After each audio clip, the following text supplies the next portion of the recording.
मैं संतोष कुमार नायक, सहायक प्राध्यापक विधि, शासकीय पालूराम धनानियम वाणिज्य एवं कला महाविद्यालय रायगढ़ छत्तीसगढ़ से। हमने पूर्व में छत्तीसगढ़ भू राजस्व संहिता 1959 के अंतर्गत भूमि स्वामी के वर्गों का अध्ययन किया था, धारा 157, 158। आज हम धारा 159 से 161 तक अध्ययन करेंगे। धारा 159 भूमि स्वामियों द्वारा देय भू राजस्व। धारा 158 के अधीन भूमि स्वामी होने वाला प्रत्येक व्यक्ति का यदि वह अपने द्वारा धारित भूमियों के संबंध में भू राजस्व का भुगतान कर रहा था तो ऐसे भू राजस्व का, या ख यदि वह अपने द्वारा धारित भूमियों के संबंध में लगान का भुगतान कर रहा था तो ऐसे लगान का भू राजस्व के रूप में भुगतान करेगा। अर्थात यदि कोई व्यक्ति भू राजस्व या लगान का भुगतान कर रहा था तो वह वैसे ही भू राजस्व या लगान का भू राजस्व के रूप में भुगतान करेगा। धारा 160 भू राजस्व का भुगतान करने के दायित्व से दी गई छूट का प्रतिसहरण। अर्थात यदि भू राजस्व के भुगतान करने के दायित्व से किसी प्रकार की छूट दी गई थी तो उसको समाप्त किया जाना। धारा 160 का उपधारा 1 ये उपबंधित करता है कि कहीं भी स्थित प्रत्येक माफी या इनाम भूमि जिसे राज्य सरकार के विशेष अनुदान से या तत्समय प्रवृत्त किसी विधि के उपबंधों के अधीन या किसी अन्य लिखत के अनुसरण में संपूर्ण भू राजस्व या उसके किसी भाग के भुगतान से इसके पूर्व छूट दे दी गई थी, इस संहिता के प्रवृत्त होने के ठीक पश्चात आने वाले राजस्व वर्ष के प्रारंभ से उस संपूर्ण भू राजस्व के भुगतान के दायित्वाधीन होगी, जो कि उस भूमि पर निर्धारणीय हो, भले ही किसी ऐसे अनुदान, विधि या लिखत में कोई भी बात अंतर्विष्ट क्यों न हो। अर्थात यदि इस अधिनियम के लागू होने के पहले किसी भी प्रकार के भू राजस्व के भुगतान में या उसके किसी भाग के भुगतान में छूट दी गई थी तो जैसे ही ये संहिता लागू होती है और राजस्व वर्ष प्रारंभ होता है तो उस संपूर्ण भू राजस्व के भुगतान के लिए भूमि स्वामी दायित्वाधीन होगा।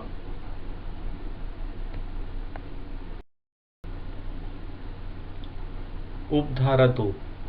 जहां कोई ऐसी माफी या इनाम भूमि किसी सार्वजनिक, धार्मिक या पूर्व संस्था को बनाए रखने या उसके संरक्षण के लिए धारित हो, वहां राज्य सरकार ऐसी संस्था के आवेदन पर जो विहित प्रारूप में तथा विहित समय के भीतर किया गया हो, उसे भू राजस्व में उसके द्वारा उपयुक्त छूट की रकम से अनधिक ऐसी वार्षिकी प्रदान कर सकेगी जो ऐसी संस्था को समुचित रूप से बनाए रखने या उसके संरक्षण के लिए अथवा उसके द्वारा की जाने वाली सेवा को चालू रखने के लिए युक्त समझी जाए। अर्थात राज्य सरकार को यह अधिकार है कि विहित प्रारूप और विहित समय के अंदर उसे कोई आवेदन दिया जाता है तो वह भू राजस्व में से उतनी सीमा जो कि भू राजस्व से अधिक नहीं हो वार्षिकी प्रदान कर सकती है, जो कि उस संस्था को सही ढंग से चलाने या उसके संरक्षण करने या उसकी सेवा को यथावत बनाए रखने के लिए उचित लगे। उपधारा 3 उपधारा 2 के अधीन प्रदान की गई वार्षिकी ऐसी शर्तों के अधीन होगी जो कि विहित की जाए और वह राज्य सरकार द्वारा समय समय पर पुनरीक्षित या प्रत्याहृत की जा सकेंगी। अर्थात राज्य सरकार शर्तों के साथ वार्षिकी प्रदान कर सकता है, जो शर्तें जो है वो राज्य सरकार तय करेगी और राज्य सरकार समय समय पर उन शर्तों को पुनरीक्षित कर सकता है या वापस भी ले सकता है। उपधारा 4, जहां उपधारा 2 के अध्ययन आवेदन कर दिया जाता है, वहां संबंधित संस्था से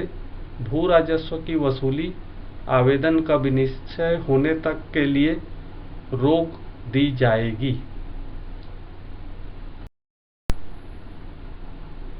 धारा 161, बंदोबस्त चालू रहने के दौरान राजस्व में कमी। धारा 161 की उपधारा 1 ये कहती है कि कलेक्टर बंदोबस्त चालू रहने के दौरान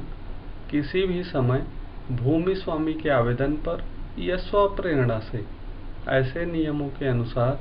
जो कि इस संबंध में बनाए जाएं, किसी भूमि के संबंध में राजस्व को निम्नलिखित आधारों में से किसी भी आधार पर कम कर सकेगा। अर्थात पहला, यह कि भूमि बाढ़ों के परिणाम स्वरूप या ऐसे भूमि स्वामी के नियंत्रण से परे किसी अन्य कारण से पूर्णतः या भागतः खेती के अयोग्य हो गई है। दूसरा, यह कि राज्य के खर्चे से सन्निर्मित तथा अनुरक्षित सिंचाई का कोई स्रोत, चाहे वह नया हो या पुराना, बेमरम्मत पड़ा हुआ है और उससे उसके संपूर्ण खाते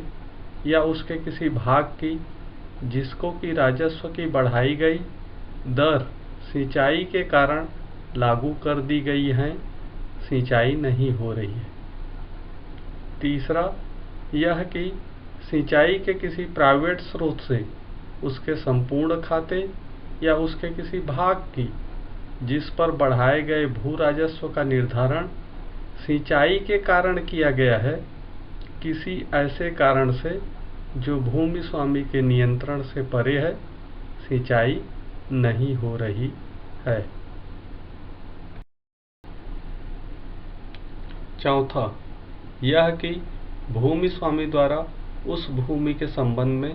देय राजस्व उस राजस्व से अधिक है जिसकी की संगणना ऐसी भूमि के लिए गत बंदोबस्त में या किसी अन्य विधि के अधीन नियत की गई दरों से की गई थी। पांचवा, यह कि ऐसे भूमि स्वामी के खाते का क्षेत्रफल किसी कारण से उस क्षेत्रफल से कम हो गया है जिस पर विद्यमान भू राजस्व निर्धारित किया गया था। उपधारा 2, जहां उपधारा 1 के अधीन किसी कमी का आदेश किया जाता है, वहां ऐसी कमी उस आदेश की तारीख के ठीक आगामी राजस्व वर्ष के प्रारंभ से प्रभावशाली होगी। अर्थात जो भी कमी का आदेश दिया जाता है भू राजस्व में, वो आदेश की तारीख के ठीक आगामी वर्ष से ही प्रारंभ होगा। उपधारा 3, यदि वह हेतुक जिसकी की वजह से उपधारा 1 के अधीन राजस्व में कमी की गई हो बाद में नहीं रह जाता है या दूर कर दिया जाता है, तो कलेक्टर भूमि स्वामी को सुनवाई का युक्तियुक्त अवसर देने के पश्चात यह निर्देश देते हुए आदेश कर सकेगा कि ऐसी कमी प्रभाव में नहीं रहेगी, और ऐसा आदेश पारित कर दिया जाने पर ऐसी कमी उस आदेश की तारीख के ठीक आगामी राजस्व वर्ष के प्रारंभ से प्रतिसंहरित हो जाएगी। अर्थात जिस कारण से भू राजस्व में कमी की गई थी, अगर वह बाद में नहीं रह जाता है या उसे दूर कर दिया जाता है, तो कलेक्टर भूमि स्वामी को सुनवाई का अवसर देने के पश्चात उस राजस्व में कमी जो की गई थी उसको समाप्त कर सकता है।